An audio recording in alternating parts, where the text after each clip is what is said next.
Hello dear friends, अस्सलाम वालेकुम। जैसे कि हम अपनी new MD CAT E CAT and coaching academy का आगाज़ कर चुके हैं, जिसका आज चौथा लेक्चर है। फिज़िक्स के मुताबिक वेक्टर और टाइप्स ऑफ वेक्टर हम पहले ही पढ़ चुके हैं। आज हम एडिशन ऑफ वेक्टर पढ़ेंगे। इससे पहले हमारे एकेडमी का नाम नोट कर लें, MD CAT E CAT and coaching academy, जिसके यूट्यूब पे क्लासेस हो गए। हमारा व्हाट्सएप नंबर है 0302312379 4। आज हम इंतहाई इम्पॉर्टेंट टॉपिक फिजिक्स का डिस्कस करने वाले हैं, जो कि है addition of vectors. Addition of vector में स्टूडेंट्स को बहुत कन्फ्यूजन होती है कि हम एडिशन वेक्टर्स की कैसे करें, या उनको कॉन्सेप्ट नहीं होता कि कैसे एडिशन करनी चाहिए। बहुत ही इंपॉर्टेंट टॉपिक है और इसके एमसीक्यू भी एमडी कैट और ई कैट के टेस्ट में आते हैं। तो आज हम वेक्टर को एडिशन को दोनों method, graphical method and analytical method को डिटेल में डिस्कस करेंगे। और बहुत ही इंपॉर्टेंट एमसीक्यू भी जो सब्जेक्ट के हिसाब से एमडी कैट ई कैट की टेस्ट्स में आते हैं वो भी डिस्कस करेंगे लास्ट में। सो इस लेक्चर को लास्ट तक देखना। तो हमारा एडिशन ऑफ वेक्टर के दो मेथड है। Number 1 graphical method of vector addition and number 2 analytical method of vector addition. जैसे कि ग्राफिकल मेथड्स के ग्राफ से नाम से ही क्लियर हो रहा है कि इसमें ग्राफ्स होते हैं, ठीक है। ग्राफ्स के थ्रू हम वेक्टर की एडिशन करते हैं। और एनालिटिकल मेथड वो होता है जिसमें मैथमेटिक्स के रूल्स अप्लाई करके हम वेक्टर्स की एडिशन करते हैं। तो सबसे पहले हम ग्राफिकल मेथड को डिस्कस करते हैं। ग्राफिकल मेथड 3 हिस्सों में होता है। ग्राफिकल मेथड्स के भी 3 टाइप होते हैं, head to tail rule, triangle law and parallelogram law. तो हेड टू टेल रूल क्या है? हेड टू टेल रूल उस वेक्टर एडिशन में हम इस्तेमाल करते हैं, जैसे कि हमें पता है कि 2D जो कोऑर्डिनेट सिस्टम होता है उसमें ये y एक्सिस होती है, ये x एक्सिस होती है, ठीक है।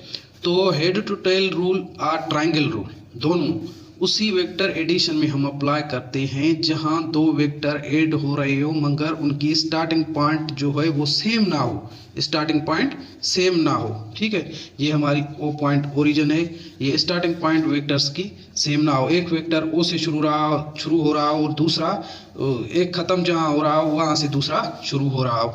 वेक्टर की पहले समझे कि हेड किसे कहते हैं और टेल किसे कहते हैं। ये जो इस पॉइंट है वेक्टर की, इसे हेड कहते हैं और इसको टेल कहते हैं, ठीक है।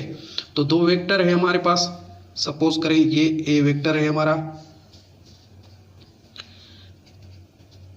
ए वेक्टर है जो जहां ओ पॉइंट से स्टार्ट हो रहा है, ठीक है। और दूसरा वेक्टर हमारा बी वेक्टर है जो यहाँ से जहाँ ये एक खत्म हो रहा है वहां से स्टार्ट हो रहा है, ठीक है।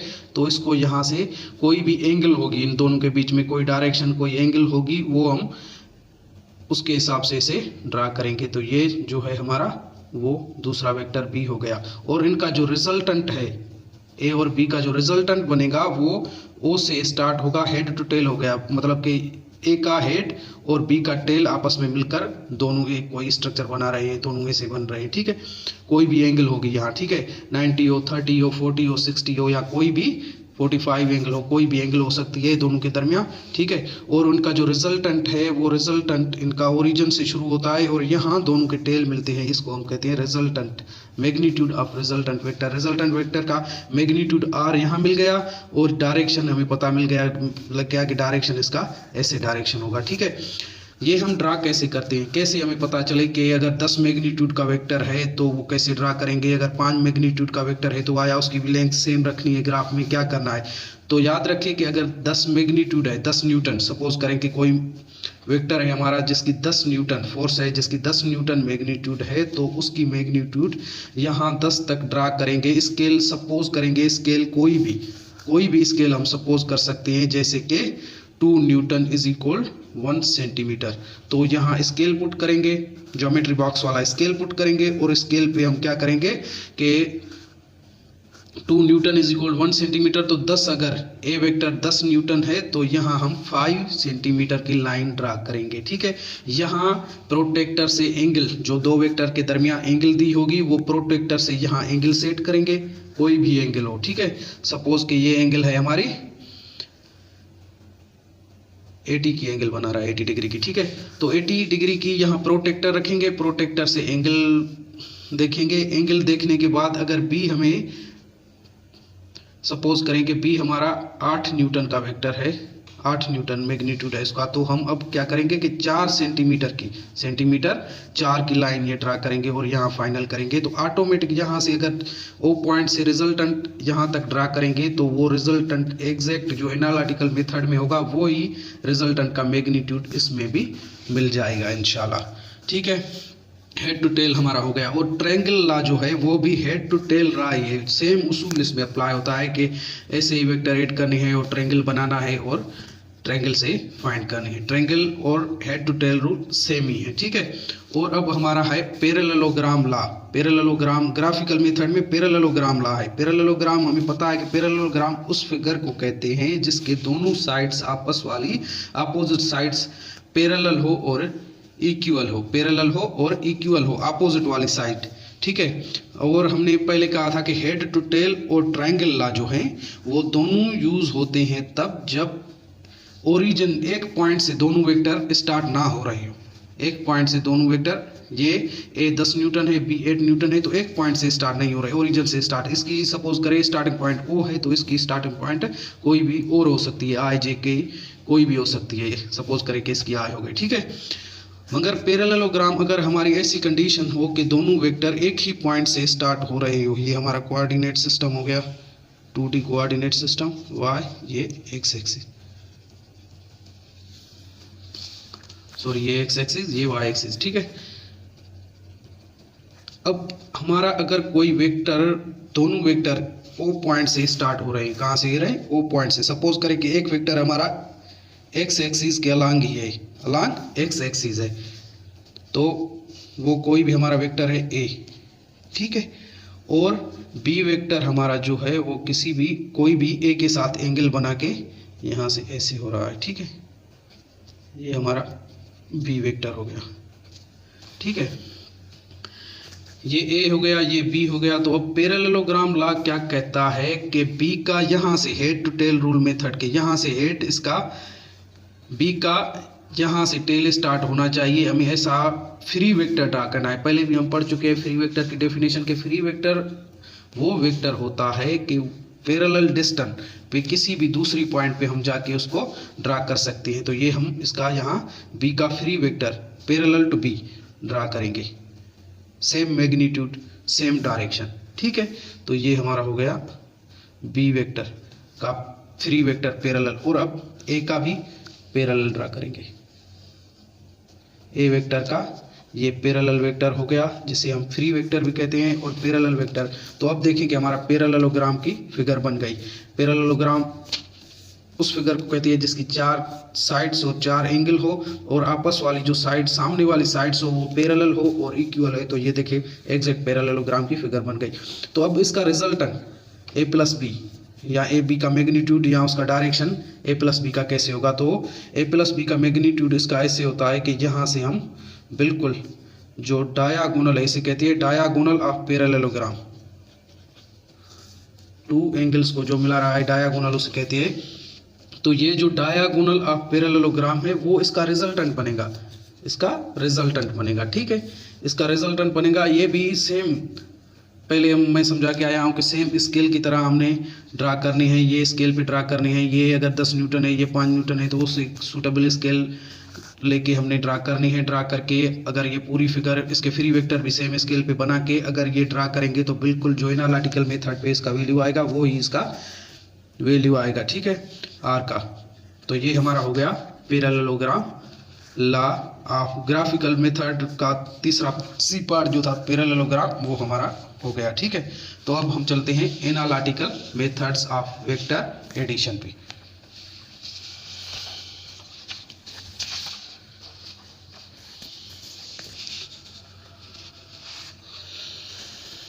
तो analytical method of vector addition, analytical method of vector addition. तो एनालिटिकल मेथड में सबसे पहले हमारा जो ये पैरेललोग्राम हमने बनाया था, पैरेललोग्राम बनाएंगे। ठीक है, पैरेललोग्राम बनाने के बाद इस जो पैरेललोग्राम है इसको, इसकी लाइन को यहाँ एक्सटेंड करके ये जो एक्सटेंड हुई है इन दोनों को ऐसे मिला लेंगे। ठीक है, तो ये यहाँ पे अगर आप देखेंगे तो छोटा सा ट्रायंगल बन गया है जिसका नाम हमने दिया एच आई और के, एच आई और के। ये ट्रायंगल बन गया। ये ए वेक्टर है हमारा। ठीक है, ये हमारा ए वेक्टर है और ये एच आई के। अब इन दोनों साइड्स का हमें पता नहीं कि इनका वैल्यू क्या होगा, आई के का और एच के का। ठीक है, अगर ये ऐसे परपेंडिकुलर लाइन बिल्कुल ड्रा करेंगे तो ये इसके साथ एंगल 90, लाइन कोई भी अगर दूसरी पे परपेंडिकुलर होती है तो वो उसके साथ एंगल बनाती है 90 की, जिसके हमें राइट एंगल कहते हैं। ठीक है, राइट एंगल। और हमें पता है कि अब इन दोनों साइड्स को फाइंड करने के लिए हम मैथमेटिक्स के साइन कोसाइन फाइंड करेंगे, उनके वैल्यू फाइंड करेंगे। तो साइन थीटा, ये एंगल हमारे थीटा, ये एंगल है थीटा। ठीक है, ये एंगल वो ही एंगल है जो यहाँ दो वेक्टर आपस में बना रहे थे, वो ही एंगल यहाँ भी बनेगी। ठीक है, तो sine theta will be equal to I K upon A and I के। साइन थीटा आई के कैसे बनी, ये होती है साइन थीटा, हमें पता है कि होती है परपेंडिकुलर अपॉन हेपाटिन्यूज। यहाँ हेपाटिन्यूज ये बनेगा, परपेंडिकुलर ये बनेगा और बेस ये बनेगा ट्रायंगल का, राइट ट्रायंगल का। पता है हमें कि जो एंगल के सामने वाला पास साइड हो उसे परपेंडिकुलर, नज़दीक वाले के बेस और लंबी साइड को हेपाटिन्यूज कहते हैं। तो sine theta will be equal to I K upon A. So I K will be equal to A sine theta and cos theta. हमें पता है कि कास थीटा का होता है बेस अपॉन हेपाटिन्यूज। यहाँ बेस है एच के लेंथ बेस है और ये हमारा है हेपाटिन्यूज। तो H K upon A, so H K will be equal to A cos theta. ठीक है, अब इनके वैल्यू यहाँ पुट कर लेंगे कि एच के हमें जो वैल्यू मिला है वो है ए कास थीटा और आई के का वैल्यू मिला है ए साइन थीटा। ठीक है, ये एक ट्रायंगल बन गया है। अगर इस ट्रायंगल से आप, ये छोटा ट्रायंगल भी यहाँ बन रहा है, ये छोटा ट्रायंगल जो एच के आई है वो छोटा ट्रायंगल भी बन रहा है। और अगर इसमें से ये लाइन हम हटा लें, ए वेक्टर वाली जो लाइन है इसको अगर हम हटा लें तो ये एक बड़ा सा ट्रायंगल भी बनेगा जिसका है ओ के आई। वो ट्रायंगल हमने यहाँ बनाया है ओ आई के। ठीक है, ये ए साइन थीटा थी और ये बी था, यहाँ तक डिस्टेंस इसका बी था, ओ से लेकर यहाँ तक बी था और इस छोटे से टुकड़े का जैसे यहाँ था उसका था ए कास थीटा। ठीक है, तो अब अगर एंगल राइट एंगल ट्रायंगल हो तो हमें पता है कि मैथ में राइट एंगल ट्रायंगल हमारा जो है वो पैथागोरस थ्योरम उस पर अप्लाई होता है, पैथागोरस थ्योरम। तो पैथागोरस थ्योरम सबको पता होगा कि पैथागोरस थ्योरम हमारा होता है hypotenuse square is equal base square plus perpendicular square. ये अगर यहाँ पे राइट एंगल बन रही है तो इसका हेपाटिन्यूज ये बनेगा, जो आर है हमारी हेपाटिन्यूज बनेगी साइड, और ये इसका बेस बनेगा और ये इसका परपेंडिकुलर बनेगा। ठीक है, तो R square will be equal to B plus A cos theta whole square. R square हमारी हेपाटिन्यूज की जगह क्या है R square will be equal to base square, means base square का हमारा क्या है B plus A cos theta. इस टुकड़े की लेंथ जो थी वो थी बी यहाँ से यहाँ तक और ये थी हमारी ए कास थीटा। तो इन दोनों को ऐड करेंगे तो B plus A cos theta whole square plus perpendicular square यानी A square sine square of theta. ठीक है, तो आर स्क्वायर अगर B plus A cos theta जो होल स्क्वायर है इस पे हम फार्मूला अप्लाई करेंगे A plus B whole square वाला। वो हमें पता है कि मैथ में फार्मूला होता है A square plus 2ab plus B square. ठीक है, तो अगर इस फार्मूले को सॉल्व करेंगे तो ये होगा बी स्क्वायर ए स्क्वायर जैसे बना था B square plus 2ab A square cos square of theta plus A sine square theta, ये यहाँ वाला। ठीक है, ये फार्मूला हमने सॉल्व किया। तो अब हम B square plus 2ab cos theta को सेम रखेंगे, बाकी A square cos square theta और A square sine square theta से ए स्क्वायर कॉमन ले लेंगे तो यहाँ बन जाएगा cos square theta plus sine square theta. तो हमें पता है कि sine square theta plus cos square theta is equal to 1 होता है, ये 1 के बराबर होता है। ठीक है, ये 1 के बराबर हो गया तो यहाँ बन जाएगा हमारा A square plus 2ab plus B square. तो इसको अगर रीअरेंज करें और स्क्वायर खत्म करना चाहें तो बोथ साइड्स अंडर रूट देंगे तो ये बन जाएगा R is equal to A square plus B square plus 2ab cos of theta. ये हमें मैग्नीट्यूड का एनालिटिकल मेथड से वैल्यू मिल गया कि R magnitude of vector A B का जो रिजल्टेंट है उसके मैग्नीट्यूड का वैल्यू ये मिल गया। और अगर उसका डायरेक्शन फाइंड करना चाहें तो डायरेक्शन के लिए हम टेंजेंट इस्तेमाल करते हैं। तो tangent theta 1 will be equal to, ये अगर हम सपोज कर लें कि θ1 है एंगल जो ये बन रही है, ये होल थीटा बन रही थी, अगर इसके इस हिस्से में बन रही है तो उसे हम कहेंगे θ1 है, तो ये θ1 हम कह रहे हैं θ1 है। Tangent of θ1 is equal to perpendicular, tangent हमें पता है कि इक्वल होती है परपेंडिकुलर अपॉन बेस, तो ये हो गया a sin theta b plus a cos theta, implies that theta will be equal to tangent inverse a sin theta plus upon b plus a cos theta. Direction या angle मालूम करने के लिए analytical method ये formula इस्तेमाल करेंगे हम, ठीक है।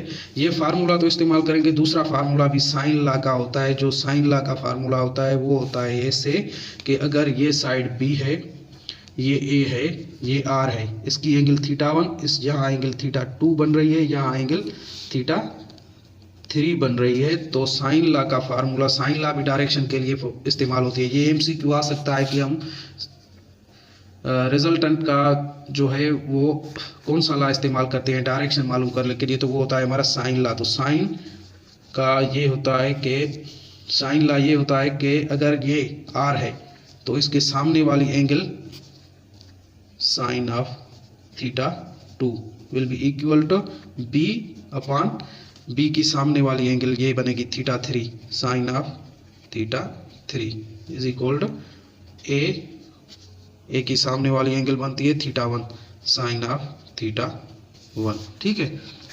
ये यहाँ तक हो गया। अब एंगल्स का वैल्यू, जो कि बड़ी डिफ़िकल्टी होती है याद करने में कि एंगल्स का वैल्यू हम कैसे याद करें। एंगल्स का कि 30 एंगल का वैल्यू क्या होगा, 0 का क्या होगा, 45 का, 60 का, 90 का, 180 का, 270 का और 360 का। ये जनरली एंगल्स आती हैं हमें कि इसमें एंगल्स का इनका हमें वैल्यू फाइंड करना, कोई यही एंगल इन वेक्टर्स के दरमियान होती है, ये इनमें से एंगल कोई होती है और हमें एग्जाम में इनका या टेस्ट में इनका वैल्यू याद नहीं होता, इसलिए हम गलत कराते हैं। तो इसका सिंपल सा रूल मैं बता रहा हूँ, वो थोड़ा आप समझ लीजिएगा, इंशाल्लाह आपको वैल्यू आज याद हो जाएंगे। तो उसूल ये है कि पहले साइन के वैल्यू के लिए जो एंगल हमारी है 0, 30, 45, 60, 90, 180, 270, 360, 0 की रेडियंस में भी 0 होती है और 30 एंगल रेडियंस में π/6 होती है, ये वैल्यू भी याद कर लेना। और 45 में रेडियन की 45 एंगल रेडियंस में π/4 होती है और 60 एंगल π/3 होती है और 90 एंगल π/2 होती है और 180 एंगल पाई होती है। पाई हमारी 180 पाई रेडियन 180 एंगल के बराबर होती है, ठीक है, 180 डिग्री के बराबर होते हैं। पाई रेडियन जो 180 डिग्री के बराबर होती है, ठीक है। 273/2 पाई होती है और 360 एंगल जो है वो 2 पाई के बराबर होती है, ठीक है, 2 पाई रेडियन के, ठीक है। तो साइन थीटा के पहले 0 डिग्री में कैसे हम वैल्यू फाइंड कर लें, तो ये उसूल याद कर लें कि पहली एंगल है स्टार्टिंग में यहाँ 0/4 होल अंडर रूट कर ले, ठीक है। ये 30 की एंगल है तो यहाँ दूसरी एंगल है तो यहाँ कर ले 1/4 अंडर रूट, यहाँ कर ले 2/4 अंडर रूट, ऐसे तरतीब में लिखते जाएं, पहले कोई घबराहट वगैरह नहीं, ये उसूल है बस, ठीक है। और 60 का 3/4 अंडर रूट और 90 का 4/4 अंडर रूट करते जाएं। ये 90 तक लिख ले, ठीक है। 90 के बाद मैं आपको बताता हूँ कि इनके वैल्यू 90 में कैसे रिपीट होते हैं। तो हमें पता है कि 0/4, 0 से किसी भी डिजिट को डिवाइड करें तो वो 0 ही होता है, तो याद कर ले कि साइन का 0 डिग्री में वैल्यू 0 होता है, ठीक है। और 30 डिग्री में साइन का वैल्यू जो है वो 1/2 होता है। 4 का अंडर रूट निकालेंगे तो 2 होगा तो 1/2 होगा, ठीक है।